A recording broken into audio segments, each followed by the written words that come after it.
Hi friends, cauliflower టమాటా curry చేయడానికి ముందుగా half KG ఉండే కాలీఫ్లవర్ని తీసుకొని ఇలా మీడియం సైజులో ఉండే పీసెస్లా కట్ చేసి పెట్టుకోవాలి. ఇప్పుడు వీటిని వేడివేడి వాటర్లో వేసి ఒక 10 నిమిషాలు అలా పక్కన పెట్టేసేయాలి. 10 నిమిషాల తర్వాత వాటర్ వంపేసి శుభ్రంగా కడిగి ఒక జాలిగిన్నెలోకి వేసి పెట్టుకోవాలి. ఇప్పుడు కర్రీ వండడానికి స్టవ్ ఆన్ చేసి ప్యాన్లోకి ఒక 2-3 టేబుల్ స్పూన్ల వరకు ఆయిల్ తీసుకోండి.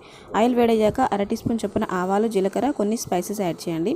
అలాగే మీడియం సైజులో ఉండే ఒక 2 ఉల్లిపాయలు, 2-3 పచ్చిమిరపకాయ చీలికలు యాడ్ చేయండి. అలాగే అర టీ స్పూన్ పసుపు, ఒక టీ స్పూన్ వరకు అల్లం వెల్లుల్లి పేస్ట్ యాడ్ చేసి పచ్చివాసన పోయేంత వరకు బాగా ఫ్రై చేయండి.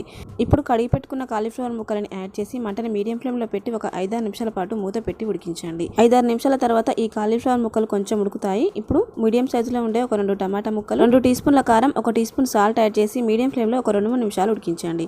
చూడండి, 2-3 నిమిషాల తర్వాత కాలీఫ్లవర్ ముక్కలు చక్కగా ఉడుకుతాయి. ఇప్పుడు ఫైనల్గా కొంచెం గరం మసాలా, 1 టీ స్పూన్ ధనియాల పౌడర్ యాడ్ చేసి అంతా ఒకసారి బాగా కలిసే విధంగా కలిపామంటే టేస్టీ కాలీఫ్లవర్ టమాటా కర్రీ రెడీ అయిపోయింది.